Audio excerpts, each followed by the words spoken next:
Here we go. I think we're still good. Here we go.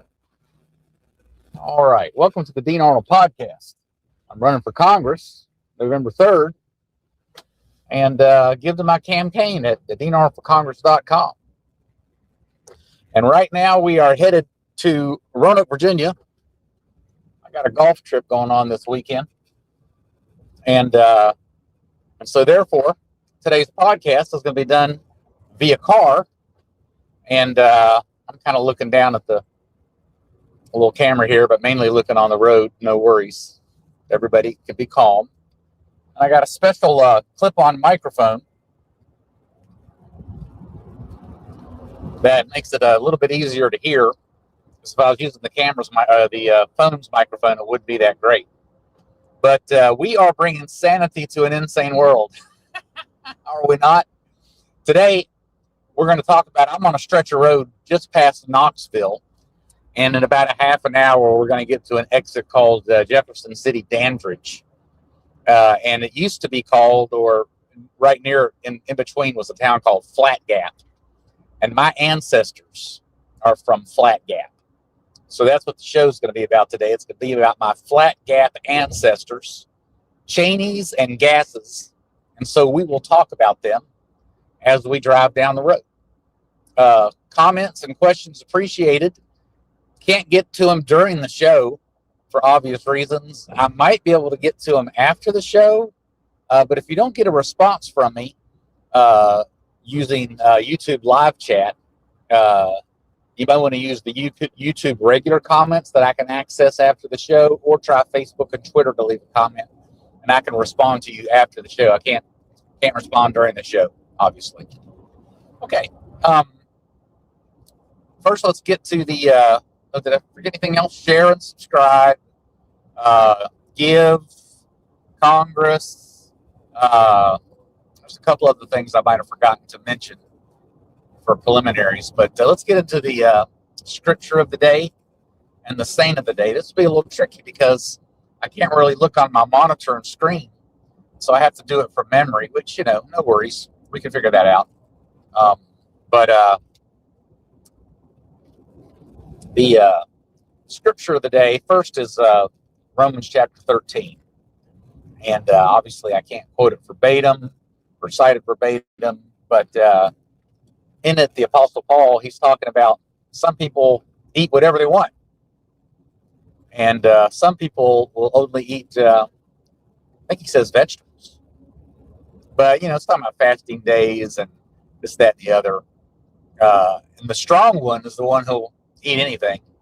And the weak one is the one who'll only eat certain kind of foods. But the key point that he makes is that he says, the strong should not despise the weak, and the weak should not judge the strong.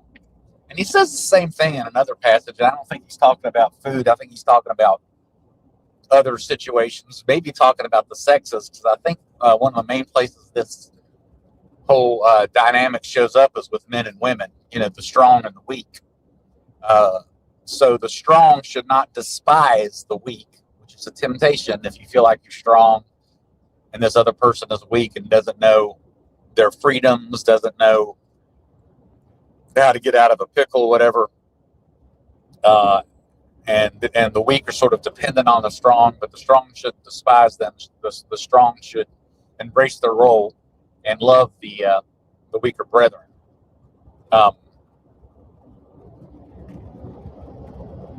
And the weak, conversely, should not should not judge the strong.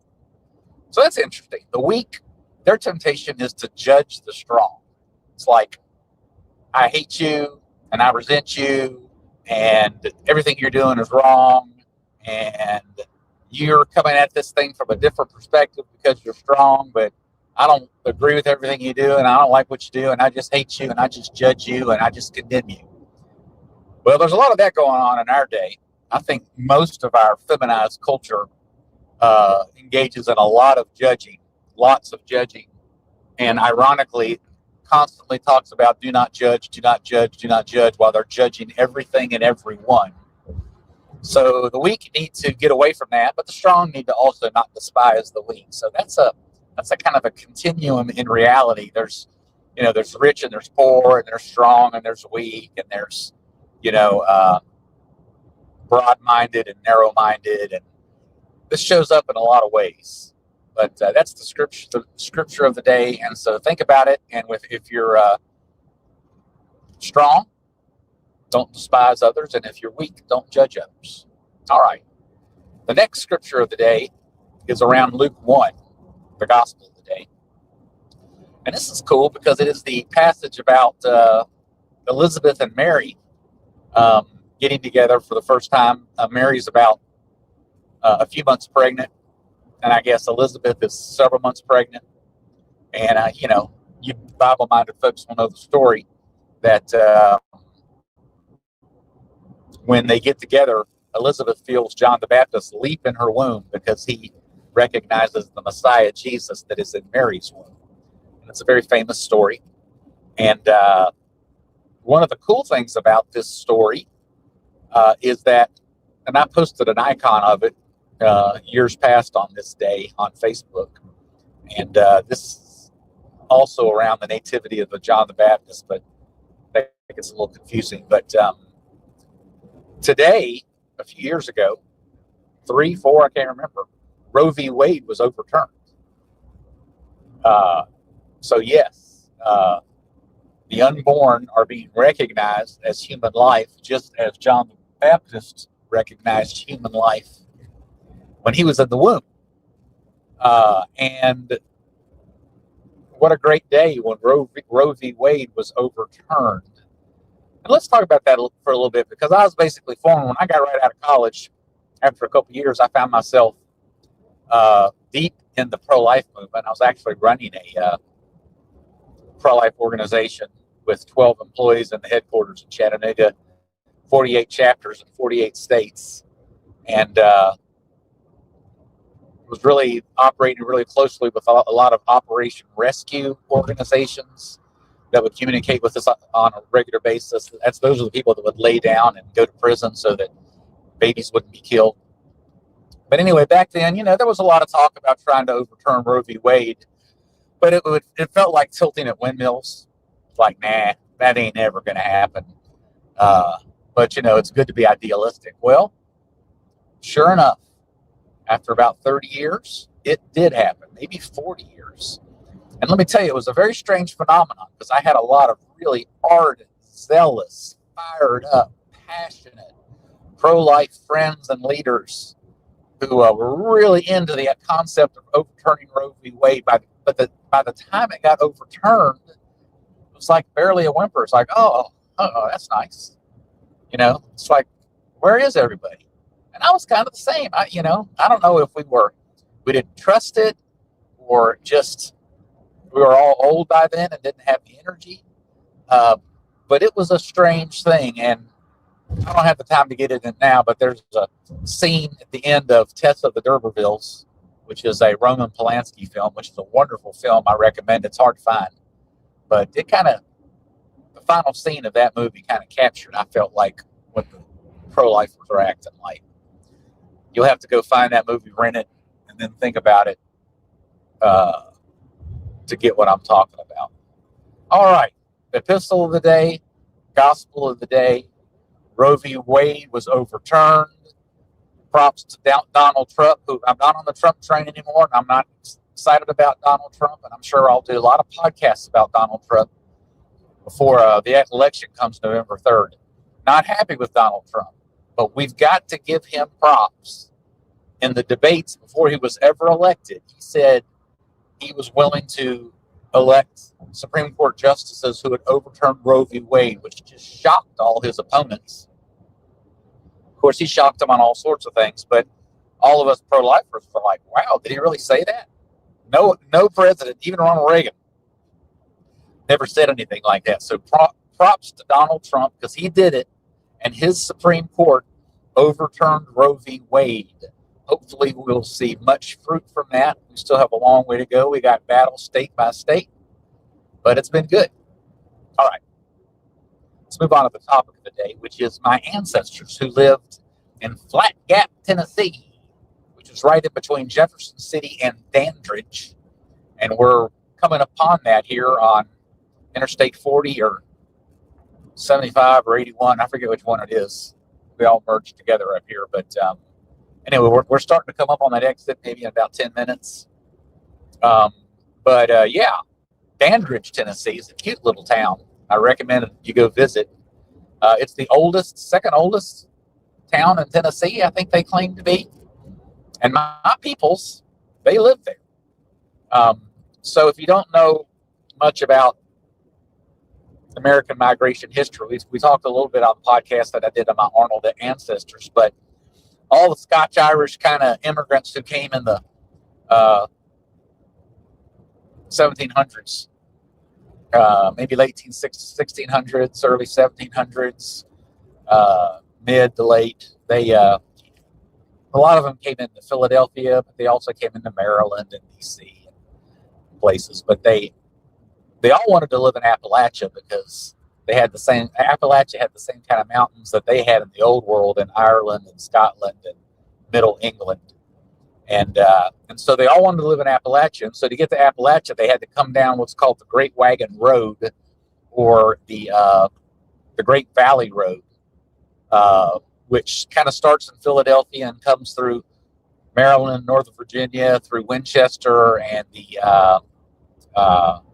what do they call that? I forget what they call that whole area up there before you get to Stanton and Lexington and Roanoke.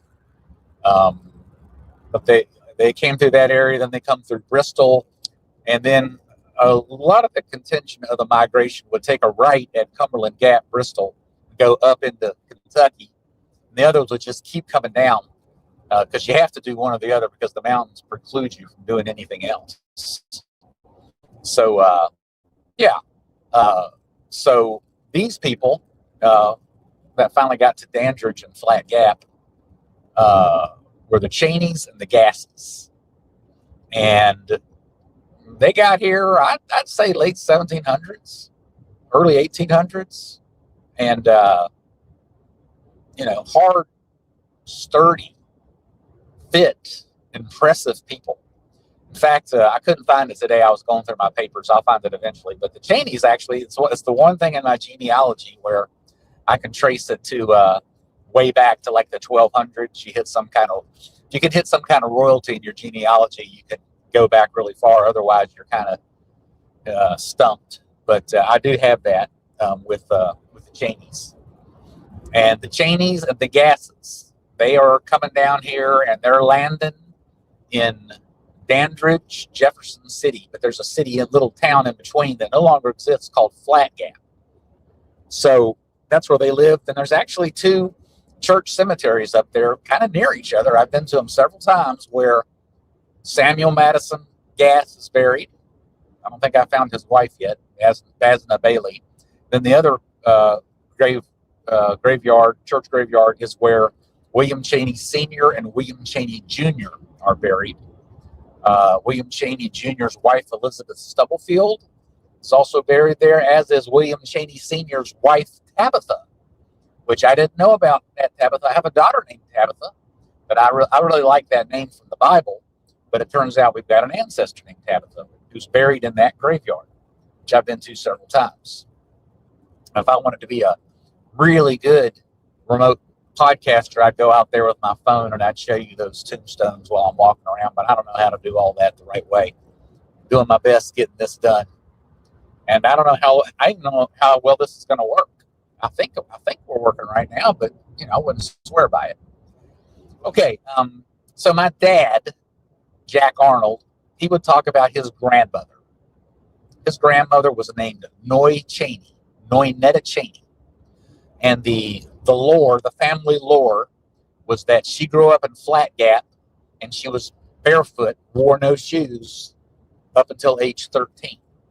Is that true? I don't know, probably. By the way, this area that we're driving through where my peoples lived and Noinetta Cheney lived, is really close to where Dolly Parton grew up. And probably lived a similar life, even though Dolly, I guess, is probably 30, 40 years later. But So that's pretty cool. But Noinetta Cheney was 13, and then she got some shoes, apparently. But she married Noinetta Cheney. She married Clarence Arnold. We'll get to that in a minute. I'm jumping the gun. So here in Flat Gap, Noy's mother, Mary Ann Gass of the Gasses, they go back to Daniel Boone in Kentucky and haven't been able to confirm all that. But Mary Ann Gass, she's 19, and there's this 17-year-old boy in the town of Flat Gap named Henry Cheney, and he's studying to be a doctor, and he seems to have it all together. He's 17 and she's 19, and they hook up and they get married. So Henry Cheney marries Mary Ann Gass, and they start living the life. I think they moved to Kansas, and they come back. I forget, the whole story is kind of murky, but Henry Cheney turns out to be not the greatest guy in the world. They move to Colorado, and he abandons the family. So Mary Ann, with her like 6 or 7 kids, has to move back to Flat Gap. And he ends up getting into a second marriage. He makes a lot of money, but the second wife, she's Mexican and she's rich and she wants his money. And the family lore is that she poisoned him to get his money. Any of that true? I have no idea. But anyway, Mary Ann's looking for an opportunity. Mary Ann Gass with her kids. And I guess Noy's about 13 when this happens. Noinetta. By the way, I got a picture of me and Noinetta when she's my great-grandmother, and I'm like 2. So that's pretty cool. But anyway, so Noy's 13, Noinetta Cheney Arnold, and she goes out there with her mother, her single mother, Mary Ann Gass, who's trying to figure out a way to survive. And they hear about this opportunity called the Run of 94, which is, you see a movie, if you've ever seen a movie, a Tom Cruise movie called Far and Away, he and Nicole Kidman, they do a great job of depicting this great epic of American history where they steal a bunch of Cherokee land, unfortunately, and in this place called the Cherokee Strip, and they allow frontiersmen and American settlers to come and claim land at like 160 acres per parcel. So all the settlers line up one morning, they fire the guns, and they all take off, and whoever gets there first to all the various parcels that are laid out gets to own the parcel. And Mary Ann Gass did that. They got themselves a 160-acre parcel. But there was also William Henry Arnold, my great-great-grandfather, with his 18-year-old maybe son, Clarence Arnold, my great-grandfather. They went out and they got them a parcel of land in Oklahoma, too. And so they're living out there in Oklahoma near the Cheneys, or the Mary Ann Gass, or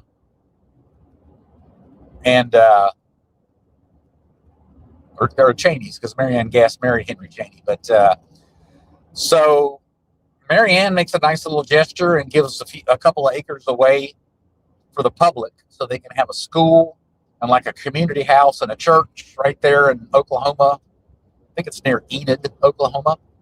Here we're passing the first Dandridge exit. There it is. And so at that kind of community ground, the public ground where they would, get together and have square dances, read literature, and do the things you do, Clarence and Noy met, and they had a romance, and they got married. So Clarence Arnold married Noinetta Cheney, and the rest is history. They moved again and again west through Arizona. Clarence Arnold kept building a house. He built like 18 houses and sold them. They say he didn't have a lazy bone in his body. All he did was work. But anyway, he finally got to Los Angeles where there was an ocean and he couldn't keep moving west. And they had my grandfather, Cliff Arnold. And he was raised in like Oklahoma, Arizona, California. But then he raised my father in the greater Los Angeles area, and then mostly in a place called Barstow, California. So anyway, that's the story of how I came to be And as a salmon swims upstream, I find myself living in Chattanooga, Tennessee, which is just a couple hours here from Flat Gap, which we're going by right now. Flat Gap, Jefferson City, Dandridge, where these people lived the life. They were frontiersmen. They were settlers. They were hardcore people. I was reading William Cheney Sr.'s will, and it's like 1790 or something. But for his wife Tabitha, he says, I want you to take care of her. Make sure she's got everything she needs. Make sure she's got plenty of firewood. So that was living the luxurious life for settlers and frontiersmen, is that you got plenty of firewood. You don't have to go out and chop your own firewood. So yeah, they were remarkable people. Oh, his son, William Cheney Jr., he had a general store in Dandridge. So they were, and William Sr. described his house as a mansion. I don't know. I found a picture of the Cheney cabin in a library in Dandridge, and I should have taken an iPhone pic of it. I thought I'd come back and do it later, and I came back and I couldn't find the dang thing. So I don't know if I'll find that or not. Okay, I'm Dean Arnold, to run for Congress. This is the Dean Arnold podcast. Vote for me on November 3rd, and go to DeanArnoldForCongress.com and donate. Don't you want a guy like this representing you in D.C., a guy who drives down the road and tells you about his family history? I mean, that's pretty cool, wouldn't you say? I think so. Share, subscribe. I'm bringing sanity to an insane world. So there's a lot going on here to like. Is there anything that I've forgotten about today? I'm heading out to a golf trip, so I'm kind of excited about that. My podcasts for the next few days are going to be pre-recorded. They won't be live streams because this is a daggone vacation. I'm basically finishing up a month of doing a live stream every single day, which, it's not easy. It's a pretty serious deal to do that. So I'm proud of the work that I've done, but, I never say that it's simple work. All right. I'll pull over here. Oh, next we got a rest area coming up, so we're gonna go to that rest area. And I got to go to the rest area because I can't really bring the music on and bring it down unless I'm off the interstate. So, I guess there's something going on in Iran, something going on in Ukraine. I listened to my Scott Ritter and Douglas McGregor podcasts earlier on this road trip. They're talking about Ukraine and Iran. I do get into that stuff a little bit. I poo-poo the news and try to get people off of it, but I do follow it a little bit, and we'll begin to talk more and more about that sort of thing as we go. But at the moment, we're kind of staying away from it. But I do follow it somewhat, and it'll be interesting stuff as we go there. Okay, I'm pulling into the rest. And let's see now if I can do the music thing again.